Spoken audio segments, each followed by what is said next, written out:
Hey guys, I just want to give you an update before I begin the introduction chapter of A Tale of a Thousand Stars.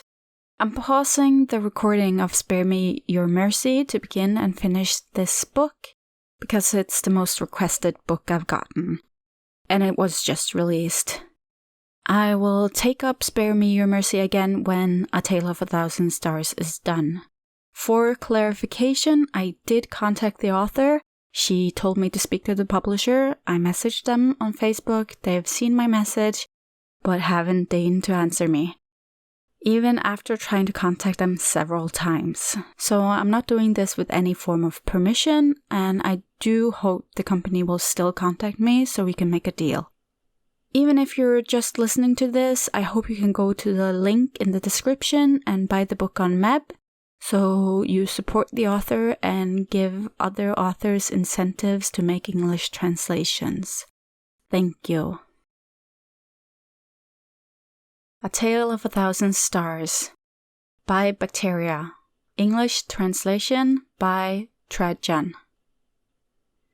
If one of 1,000 wishes amidst the shimmering stars could come true, my only wish is to be by his side, forever and always. The engine's roar could be heard from the driveway until a Maserati Gran Turismo 1, a jet-black two-seated supercar, wheeled in and came to a halt at the steps that led to a hall inside the large mansion. At midnight, a luxurious living room decorated with precious antiques that spoke volumes about the owner's status still gleamed with soft yellow light from a crystal chandelier. A slender young man in an unkempt university student uniform that reeked of booze and cigarettes stopped in his tracks once his eyes lay on his mother, who was waiting for him on a sequin baroque couch. Lady Lalita, the wife of a retired deputy commander-in-chief, Royal Thai Army, glanced up at her youngest son, who was much younger than his brother and sister, with dismay. Tian was an auspicious name, meaning a prophet, but the man in his 20s looked like a rich trash.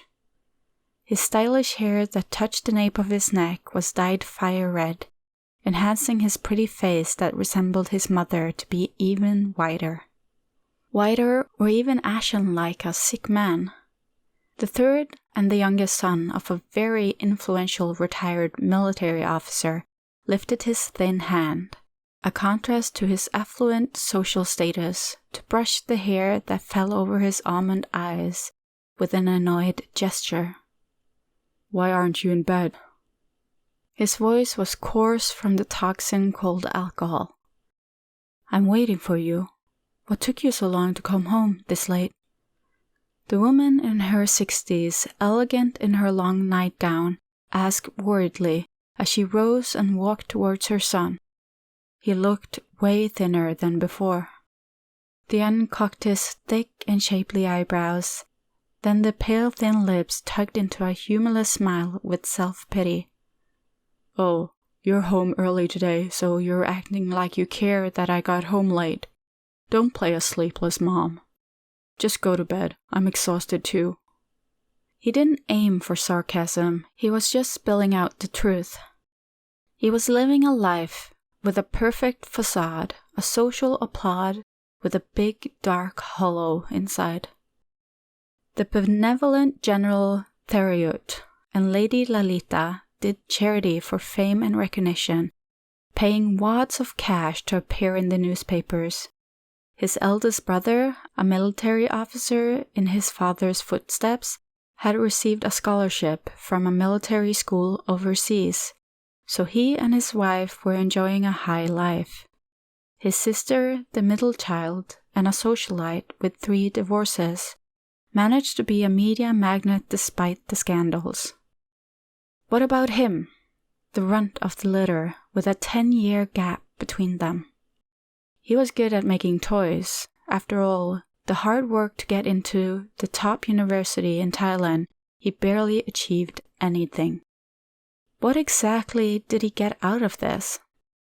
Tian curled his fist when a dull pain shot through his chest as if 10 tons of rocks were dumped onto his body. The pain that worsened each passing day attacked him whenever he became stressed.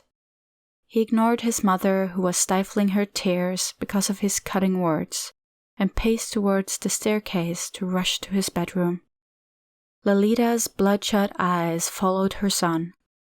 How could a rebellious but happy boy turn into this bitter young man in just 2 years?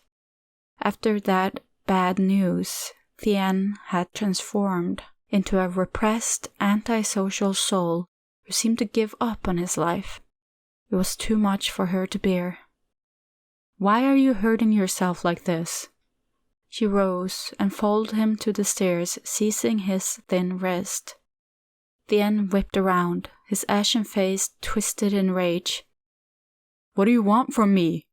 You want me to laugh about it? I'm not that crazy, Mom. I'm not going to laugh at my own impending death." "Who says you're going to die? There's a cure, trust me, darling. You're going to be all right." The mother's voice shook because she knew she was lying. There was no promise that this illness could be cured, not even from the best doctors in Thailand and abroad. That's right. Tian, an engineering student, born with a silver spoon with a bright future ahead of him, was dying. A year ago, during the second semester in his freshman year, Tian was playing football with his mates at the university field to kill the stress from the final exams. He felt something wrong when he quickly got exhausted with sweats running down his face and having shortened breaths. His heart shook with pain as if he was being squeezed in an iron grip. That was the last thing he felt before darkness claimed him. No one had expected that the incident would be the worst turning point. His cardiac muscles were inflamed with a virus he got in his early years from influenza. It thickened his parietal pericardium, and the lack of flexibility blocked his vessels from pumping blood through his body. Without a heart transplant, he could have a heart failure any time. Yet, the chance to find a matching donor was slim. He'd better bet on being dead than reborn than to find a heart transplant. 2 years later, his hope had died down, despite his family's influence and money that pushed his name up in the organ recipient list. The once lively 18-year-old young man had grown into a man with a deep-seated hatred towards life's injustice. He lived to the extreme, having fun, drinking, smoking, fucking around, joining a street racing gang, and turning himself into a rogue. Being called a punk made him laugh even harder. No one should be happy if he wasn't. The almond eyes that once shone with sparks of life turned red. "Just leave me alone," the young man screamed at his mom. He twisted his wrist away from her grip. The lady lost her balance and fell down the stairs, hitting the floor in her nightgown. She grabbed her twisted ankle and groaned in pain. Tian rushed down to take her in his arms. Mom, are you all right?" Guilt overwhelmed him until his heart skipped the beats, but he ignored the pang in his chest that spread to the nerves in his arm. Awakened by the noise that grew louder, General Theriot rushed out from the bedroom and saw his youngest son cradle his wife, who was lying on the floor, crying out for help. "Dad, help! Mom fell down the stairs and hurt her leg." He cried out at his father, who stood dumbfounded at the head of the stairs. Yet, what stunned the retired military officer more than seeing his wife on the floor was the pale, smooth face of his son turning green. The grip on her arm was stiff, revealing how much pain Tian was in from saying the words out loud. The general lunged at the phone and called an ambulance. It was the mother's turn to take the son into her arms as he slumped down. Lady Lalita's heart broke to see him close his eyes slowly. his face twisting in an agonizing pain as he clutched the shirt on his left chest. The last words he heard before plunging into darkness was a wrecked sobbing next to his ears. "Goodbye, Mom." That's it for the introduction to A Tale of a Thousand Stars.